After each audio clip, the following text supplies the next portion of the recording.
Topesi basantu no sombote na kombo na Yesu.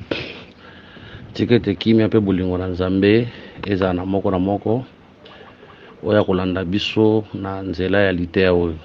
Nzambe apambola basantu. Par la grâce de Dieu, lelo tokomi na troisième parabole. Tozolobela sur la parabole ya grain de sénévé. Grain de sénévé to pe moutarde. Ça va to bondeli, Seigneur to péché merci. Yondo lobaki parabole tozana posa na yo. Yo mondo be explication ya makambo na yo Nzambe. Pesa biso explication exacte na ngona tongwa lelo. Nyonso yo te déclarons l'essence fait au nom de Jésus, celle comme on est tout mon ratalité au début à la fin au nom de Jésus. Amen. OK, tous Matthieu chapitre 13 verset 31 à 32. S'il vous plaît. Matthieu chapitre 13 verset 31 à 32. Bible lobby. Il leur proposa une autre parabole et il dit: le royaume des cieux est semblable à un grain de sénévé qu'un homme a pris et semé dans son champ. C'est la plus petite de toutes les semences, mais quand il a poussé, il est plus grand que les légumes et devient un arbre, de sorte que les oiseaux du ciel viennent habiter dans ses branches. Voilà. Que le Seigneur bénisse cette lecture. Nous avons un semeur où il a semé. Le semeur où il a semé est en Nzambe Yemoko. Le semeur est en Nzambe Yemoko. Tout si tout le bel qui en déjà na parabole où il est le bosso. Voilà. OK. Le semeur est en Nzambe Yemoko. Et l'anganaïe, c'est le monde. Tu peux expliquer elanga le monde par rapport à Matthieu chapitre 13 verset 38. Dans verset 38, Bible lobby, les champs c'est le monde. La bonne semence, ce sont les fils du royaume, livrés, ce sont les fils du malin. Voilà. Les champs c'est le monde. Les champs c'est le monde. OK. Les champs que vous avez expliquer local à la maison d'Israël. Tolobi, grain de sénévé, ezalaka mbuma moko ezalaka mukie par rapport ya bambuma mususu. Eza mbuma moko ya mukie penza. Nde tolobi ke grain ya sénévé etalisaka le Seigneur. Parce que soko zui Jean chapitre 12 verset 24 awo komona bilezoloba.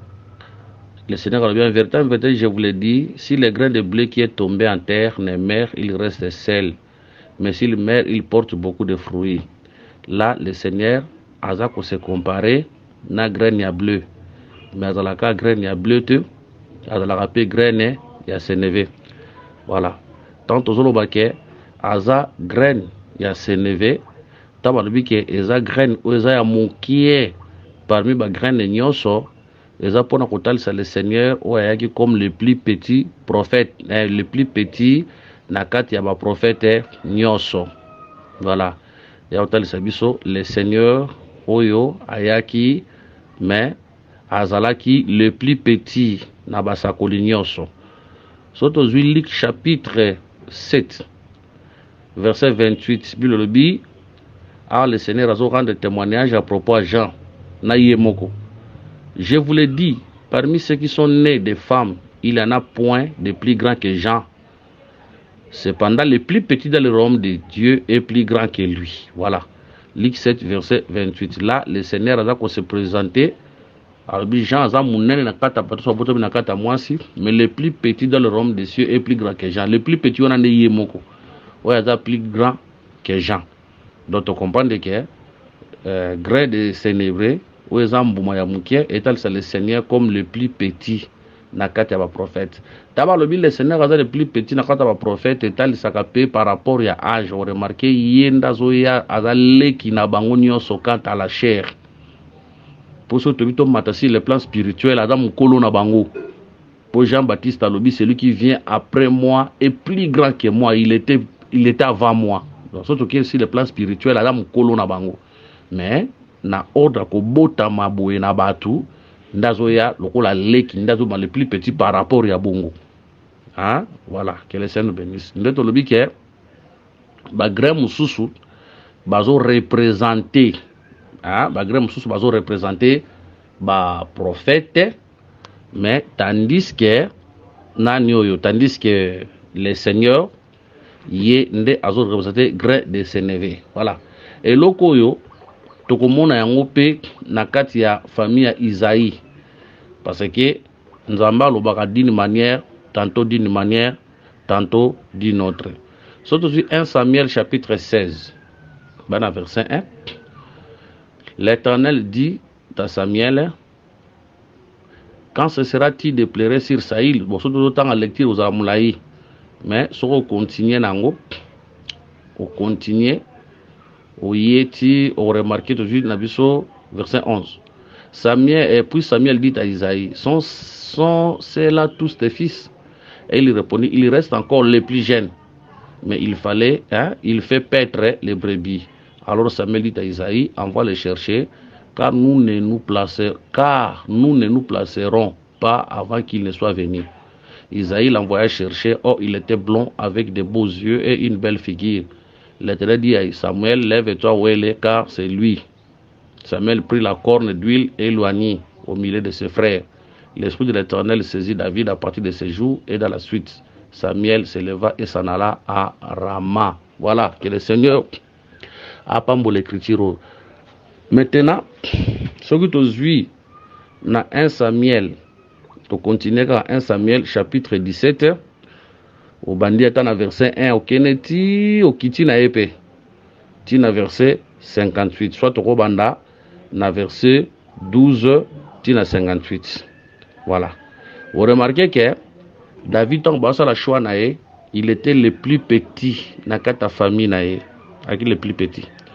Mais baya ene boa mikolo bakokende bitumba liboso ya Goliath ensemble na Saïl bakozala incapable de renverser Goliath. Mais David doit être le plus petit.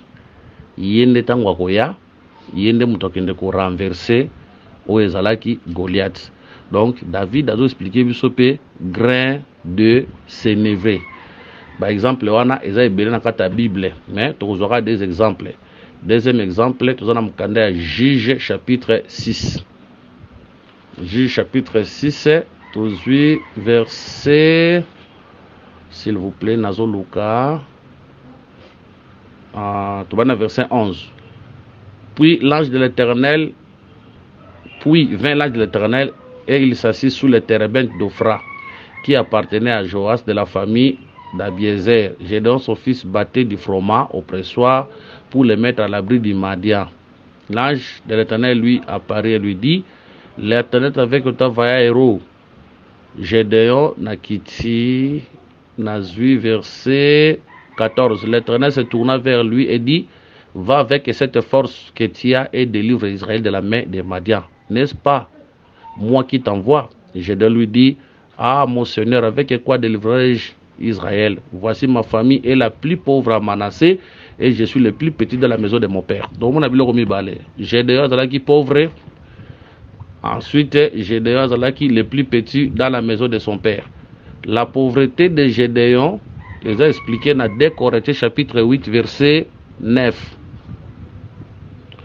Car vous connaissez la grâce de notre Seigneur Jésus-Christ, qui pour vous s'est fait pauvre, de riche qu'il était, afin que par sa pauvreté, vous fissiez enrichi. Gédéon était le plus petit, pour nous expliquer que les graines, il y a Sénévé, mais Nanzela naye Gédéon, de délivrance, il y a peuple et quoi kota lisama. Vous voyez? To pesi kaka exemple wana pona kolobela sur le grain de Sénévé. Balobi ke ezalaka graine moko ezalaka mukie. Mais ceux qui baloni en autant que bima et kokoma munene kolonama ya graine wana eza ko parler biso sur la mort du Seigneur. Mais ko bima na yango eza ko parler biso sur la résurrection. Jésus nakoya naye azalaki mukie, mais tangu azokufa azosekwa nde azokoma seigneur, nde azokoma grand. Acte chapitre 2 verset 36. Que toute la maison d'Israël sache donc avec certitude que Dieu a fait Seigneur et Christ, c'est Jésus que vous avez crucifié. Donc après la crucifixion, le Seigneur a besoin d'élévation, le Seigneur a comme grand, le Seigneur a tombé, les légumes, les légumes représentés par prophètes, les légumes représentés par pharisiens. Mais Christ a comme un arbre grand. Donc après la résurrection de Christ, a comme munene. Voilà. Nous précisons Christ après la résurrection, avant la résurrection, il y a deux choses différentes. Avant la résurrection, il y a mais après la résurrection, il y a molimo. Aujourd'hui, nous ne connaissons personne selon la chair. Nous frère pour le Mukanda Corétien. Nous avons posé la photo, que photo à Christ et Angoy. Nous avons posé la photo, le Christ a sous mutu na nzoto bote, le Christ a molimo. La photo wana eza biloko ya nzambe te, eza biloko moko euti na ngambo wana. Que le Seigneur vous bénisse. Babi ki tangu nzete wana ezokola azobimisa ba branche pe bandeke bazwa koya kovanda na se ya ba branche na ye. Voilà. Tangu nzete akoli akomi munene abimisi ba branche pe bandeke baye kovanda na se ya ba branche na ye. Tozwi na écriture en Matthieu 13 31 32 31 32. Il a proposé une autre parabole. Il a dit: le royaume des cieux semblable à un gré de sénévé qu'un homme a pris et semé dans son champ. C'est la plus petite de toutes les semences, mais quand il a poussé, il est plus grand que les légumes et devient un arbre, de sorte que les oiseaux du ciel viennent habiter dans ces branches. Voilà. Tango azo sekwa azo bimana ba branche. Bandeke bazoya bakovanda na se ya ba branche na yewan. Voilà. Les branches ici bazo représenter les ministres de l'évangile. Les branches bazo représenter les ministres. Et si ka bandeke bazoya kovanda les branches là. Parce qu'aujourd'hui Christ au monde a été Christ aujourd'hui a représenté dans ministre. Christ Relo a représenté dans les ministre. Donc, bataille quoi. Les apôtres, les docteurs, les prophètes, les pasteurs, les évangélistes, de esika oyo le peuple bazoya kovanda po na kozwa repos. Donc, tolobi Christ aujourd'hui a une habitation. Parce que bandeke bazoya kovanda wana. Tozo préciser que ndeke azalaka avanda na likolo ndeke avanda na mabelete ndeke avanda na likolo. C'est pour dire que c'était un être céleste. Et après on a kotalisa biso peuple céleste, peuple ya Nzambe. Avant la mort de Jésus, toalaki na place ya kofanda te. Mais quand Christ est mort et ressuscité, les autres telengana lisusu te, les autres eu place yango ezande Christ otozo vanda lelo kati na ye na nzela ya litea. Voilà, que le Seigneur Jésus-Christ vous bénisse. Tout ce qui est parabole oyo place wana prochainement la parabole les hébreux to parler sur 42 paraboles 42 ou 43. Prochainement tokoya ko parler na parabole ya levain de la femme. Yangozo ya tout justement après parabole ya grain ya sénévé. Wana vous à la 4e parabole, priez pour nous. Voilà, que le Seigneur vous bénisse. Ceux qui me tournent les alliés, numéro de sur téléphone les alliés plus 243 99 88 77 373 plus 243 84 22 64 114. Soko tuni wana bongo toyeba na ko répondre à mituna au bogotuna. Voilà, que le Seigneur Jésus-Christ vous bénisse.